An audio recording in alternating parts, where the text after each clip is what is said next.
Welcome guys, welcome to my soccer clinic class. My name is Mr. Jonathan or Mr. Hernandez, either one works. For our soccer clinic class, we're going to receive these soccer training nets, and it's really important for this class because it's going to be based around this net. For our materials, we have the soccer net and your soccer ball.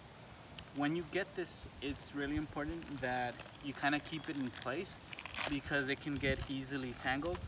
I'll show you. So for example, when you open it, you're gonna untangle it as firmly as you can without really tangling it because it's a net. Then the next step, with your two fingers, you push it forward towards you, and then you open it up carefully. I know it can be a bit tricky, but there's a secret. Once you have it spread open like this, you grab it in the middle and you open it like a net. Then what you do is you get the soccer ball and you try to put it inside while pushing forward. So once you have it like this, the last step is pretty simple. You just push it down to keep it in place. Alright, after you have it already in place, you see this handle. This is where you're gonna put your hand and you're gonna use it to practice your soccer skills, practice ball control. And one important step for you to do is one of the techniques that it's simple. All you have to do is let go of the ball and you kick the ball using both feet. Now the reason why you're using both feet is because you want to get in the habit of using both feet. It's really important for soccer players to be good using your 2 feet, especially when you're trying to control the ball into a specific spot. It can be a bit challenging, but I want you to try something. For example, when you're kicking the ball, try to kick it forward as best as you could. Try to kick it forward, going in a straight line, and then try to kick it sideways, just like that. And then go again back in the middle, and then go back to the sides. And it's really cool, this soccer net trainer, because you don't have to chase the ball around. Alright, after you finish doing that, another technique that I want you guys to do is basically throw the ball up and then try to hit it with your knees. Now the reason why it's important is because there's multiple ways of stopping the ball once it's in the air. So for example, if it goes in the air, you can stop it with your knees, right? So I want you to practice doing that technique too. Do it one with your left knee and then do it one with your right knee. So I'll show you. Go again, stop it, throw it, stop it, go up again, stop it, throw it up, stop it, and then try to keep doing at least 5 sets of 5. So for example, if you're going and you're hitting it one in your left and one in your right, that's 1 set. So try to do 5 sets of those and keep practicing. Remember, write down all your sets. So for example, if you did it 1 time, write 1 set. If you do it 2 times, write 2 sets, and then keep track of those because we want to see how much you improve at the end of summer school, at the end of the 5 weeks. Got it? After you finish the 2 techniques that I showed you, another way of stopping the ball instead of using your feet is also using your chest. So for example, if you have an opponent kicking the ball and you see the ball coming towards you and it's a bit around your height, right? What you want to do is use your chest, because if you use your chest, you avoid using your hands, and it can get a bit tricky if it does touch your hand. So for example, let me show you an example. If the ball's up in the air, what you want to do once it's in the air and it's coming down, what you want to do is kind of tilt your body going back. That way the ball has a good spot for the impact to be smaller, and also so it won't hurt you. So when the ball's going down, you lean back. When the ball's going back, you try to lean back. And I know it can be a bit tricky when the ball's in the air and your body is kind of feels awkward leaning back, but keep practicing and you'll be good enough to practice that skill. So for example, remember I talked about the 3 techniques for ball control. The first one was for you to kick the ball going forward, and then the ball going to your knees, one in each knee, right? And then when the ball's going up, try to stop it. Try to stop it like that.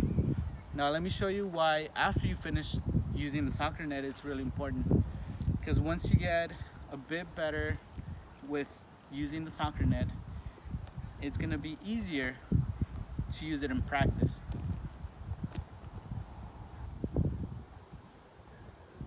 So for example, if the ball's in the ground and you don't have the soccer net anymore, you can practice using ball control. You see how I'm using both feet? That's because I was able to practice using both feet with the soccer trainer. So once I got with the soccer ball, I didn't really need it, and it became easier for me to do those dribbles. Oop. Cut that.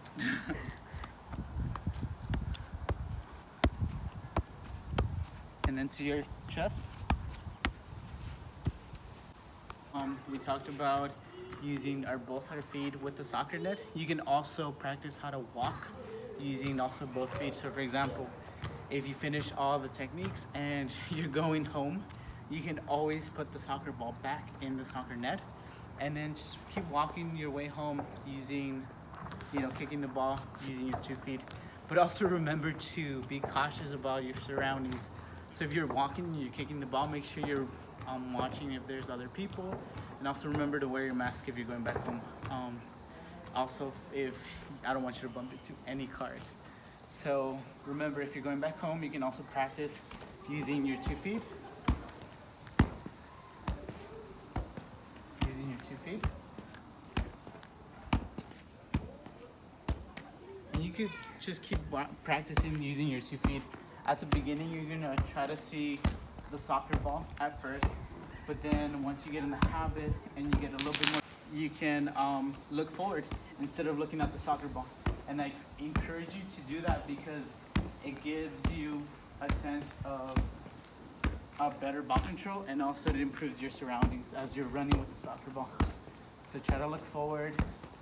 It's okay if you miss and you don't hit the ball, because you can always pull it using your right hand. You can always pull the ball back. And the same thing, you can also walk home, kick the ball with your knees, use your 2 feet, and then keep walking, keep practicing, walking using your thighs. Remember to switch it up because it's gonna help you. And again, you're gonna first be tempted to look at the soccer ball instead of looking forward, but then get in the habit of looking forward because it's gonna help your peripheral vision when you're running forward. And then just try to do the same thing. You can also hit it with your thighs, kick it, catch it, do the same thing, and then catch it, and then catch it.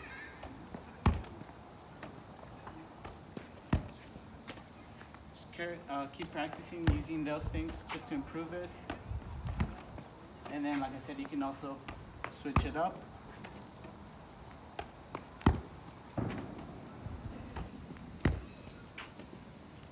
Keep practicing those things.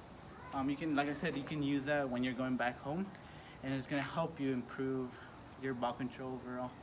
You can also keep the ball on the ground and use your 2 feet. For this, it's gonna feel nice because you won't lose the ball. But remember, use your 2 feet also when you're walking. You can use it when you're walking home. Just keep using these same techniques. Or you can use almost like if you're walking your dog, right? So try to practice those few techniques that I showed you. If you really enjoyed them and you think they're really helpful, or if you know any other techniques that you want me to show your classmates, let me know, and I can always share those different techniques. But remember, always be cautious if you're going to be using the net and walking to a certain distance. Make sure you're also watching your surroundings and you're not bumping into any trees or people or even cars. So make sure that you are looking forward. And remember, soccer's supposed to be about enjoying it. So enjoy it and have fun. Enjoy the nice weather. Thank you.